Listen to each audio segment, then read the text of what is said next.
केजरीवाल के साथ कई मंत्रियों को जेल की सलाखों के अंदर बंद होना पड़ा।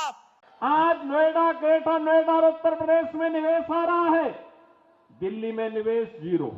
इन्होंने बांग्लादेशी घुसपैठियों को बसाने का काम किया। मैं और मेरे मंत्रीगण प्रयागराज के संगम में स्नान कर सकते हैं।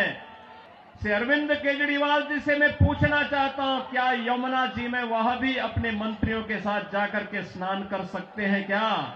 अब मॉडल के रूप में उत्तर प्रदेश को लोग देख रहे हैं।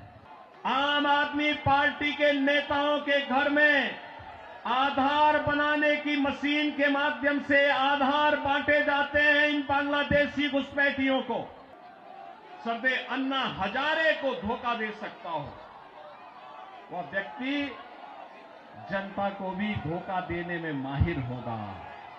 नमस्कार दोस्तों, कैसे हैं आप सब। आई होप कि आप लोग अच्छे होंगे। दोस्तों, आज दिल्ली विधानसभा चुनाव में योगी जी की एंट्री हो गई। योगी आदित्यनाथ उत्तर प्रदेश के मुख्यमंत्री। आप सबको पता है कि योगी जी की एंट्री जब किसी भी विधानसभा चुनाव में विगत कुछ समय से होती है तो चुनाव का रुख बदल जाता है। अभी तक जो दिल्ली विधानसभा के चुनाव की स्थिति थी वो भाजपा के पक्ष में नहीं दिख रही थी। ऐसा प्रतीत हो रहा था कि जो चुनाव की स्थिति है वो चुनाव की स्थिति कांटे की टक्कर के समान चल रही हो, यानी कि भाजपा और आम आदमी पार्टी के बीच में कांटे की टक्कर चल रही हो। शुरुआती दिनों के चुनाव की अगर बात करें दोस्तों, तो शुरुआती दिनों में आम आदमी पार्टी काफी पीछे चल रही थी। आम आदमी पार्टी में जिस तरीके से उनके नेताओं के ऊपर जो आरोप लगे और उनके नेताओं को जेल जाना पड़ा, उसके बाद लोगों को जिस तरीके से उनसे अपेक्षा थी उसका पूरा ना हो पाना, आम आदमी पार्टी का दिल्ली के जनता के लिए जो भी वादे किए गए उन सारे वादों पे पूरी तरीके से खरा ना उतरना, ये सारी चीजें थी जिसके वजह से जनता के बीच में एक एंटी इनकम्बेंसी था, यानी कि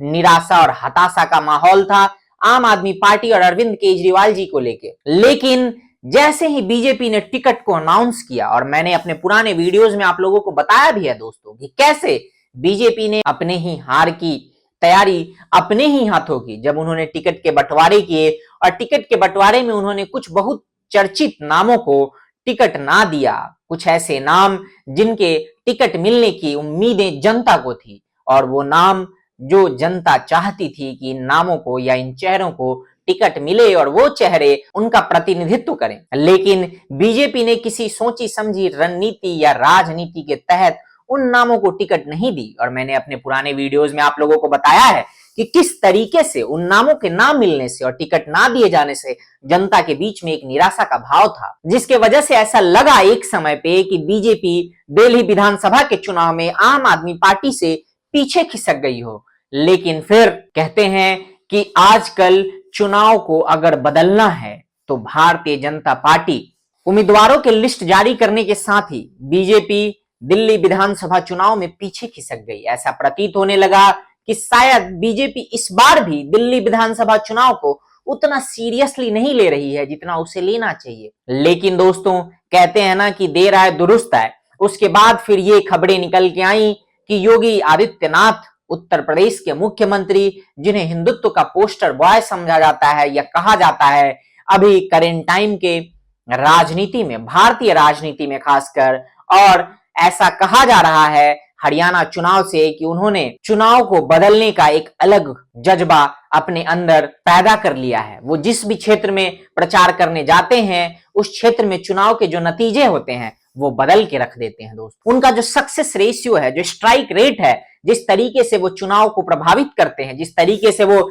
जनता के दिलों को छूने का प्रयास करते हैं, जिस तरीके से उनकी बातें जनता तक पहुंचती हैं, जिस तरीके से वो हिंदुत्व का जो पोस्टर है बॉय का उनका एक इमेज बना है अभी करेंट के राजनीति में, उससे भारतीय जनता पार्टी को वाकई कई सारे चुनावों में फायदा हुआ है। और इसकी सच्चाई या यूं कहें कि इसकी सत्यता कई सारे विश्लेषकों ने भी की है, और ये पार्टी के अंदर के कैडर वोटरों को भी पता है कि इस बात में कितनी सच्चाई या कितनी सत्यता है कि योगी आदित्यनाथ जी जहां कहीं भी प्रचार करते हैं उस प्रचार से वो चुनाव के नतीजों को प्रभावित करने का दमखम रखते हैं। दोस्तों, आज की ये जो वीडियो है, इस वीडियो में मैं आपको इन्हीं सारी चीजों के बारे में बताऊंगा। मैं आपको बताऊंगा कि कैसे योगी जी की एंट्री अब दिल्ली विधानसभा चुनाव में हो चुकी है और योगी जी एक बार फिर से उसी ताबड़तोड़ तरीके से बल्लेबाजी करने वाले हैं जिस ताबड़तोड़ तरीके से बल्लेबाजी करने के लिए वो जाने जाते हैं। आप सबने देखा है कि जब वो नारा देते हैं बटेंगे तो कटेंगे, तो कैसे वो नारा भारत से निकल के, बल्कि भारत और उत्तर प्रदेश की एक जगह से, एक चुनावी रैली से निकल के पूरी दुनिया में फैल जाता है और पूरी दुनिया में वो हिंदुओं का एक उद्घोष बन जाता है। जब भी हिंदुओं को कहीं भी प्रताड़ित किया जाता है, उनको सताया जाता है, तो वो उसी नारे के उद्घोष के तहत अपना विरोध दर्ज करते हैं, अपना ताकत, अपनी यूनिटी को प्रदर्शित करते हैं।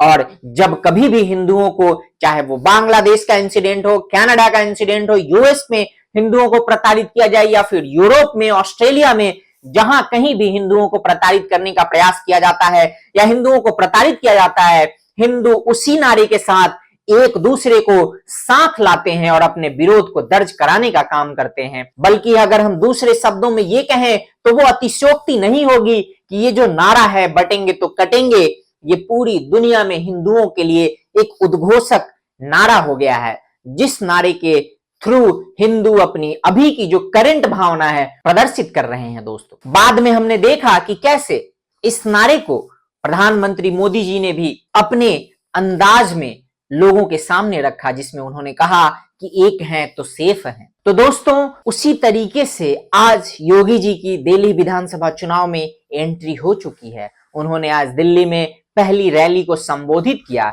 जिसमें उन्होंने इस नारे की भी जिक्र की, जब उन्होंने कहा कि हम बटेंगे तो कटेंगे और एक हैं तो सेफ हैं। साथ ही साथ इसके अलावा उन्होंने कई सारे मुद्दों पे बात की, उन्होंने कई सारे तथ्यों पे बात की, उन्होंने कई सारे मुद्दे को लेके आम आदमी पार्टी और अरविंद केजरीवाल जी को घेरने का प्रयास किया।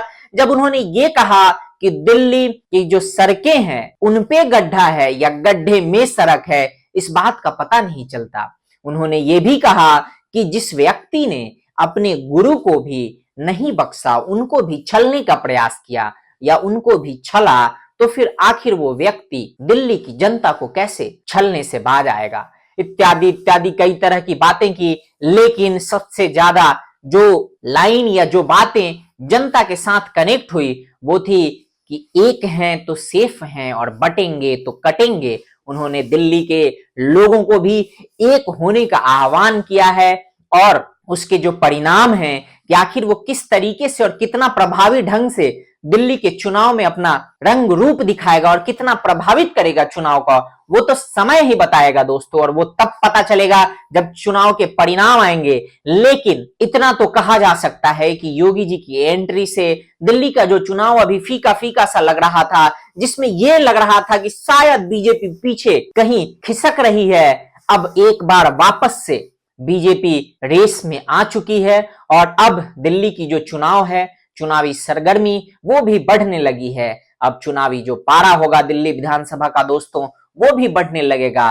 तो देखना होगा कि आखिर ये पारा कितना ऊपर चढ़ता है। इस ठंड के समय में भी क्या वाकई ये पारा उस पारे को छू पाता है जिसके लिए योगी जी जाने जाते हैं। खैर, उसके लिए हम सबको इंतजार करना होगा और देखना होगा कि आने वाले समय में जहां जहां भी योगी जी की रैलियां होती हैं, वो किस तरीके से आम आदमी पार्टी के ऊपर और अरविंद केजरीवाल जी के ऊपर प्रहार करते हैं, किस तरीके से उनको घेरने का प्रयास करते हैं, किन मुद्दों को वो टच करते हैं और फिर इन सब से इतर हिंदुत्व के बारे में उनका क्या रूपरेखा होता है और किस तरीके से वो हिंदुत्व को भी प्रमोट करते हैं। ये सारी चीजें आने वाले समय में हमें पता चलेंगी। साथ ही साथ हमें ये भी पता चलेंगी दोस्तों कि आखिर योगी जी के आने से ये जो चुनाव है वो और कितना इसका परवान चढ़ता है, इसकी जो सरगर्मी है वो और कितनी तेज होती है और चुनाव के जो नतीजे हैं वो किस तरफ अग्रसर होते हैं। बाकी फिलहाल के लिए बस इतना ही, मिलते हैं अगले वीडियो में। टिल देन, जय हिंद, जय भारत, नमस्कार।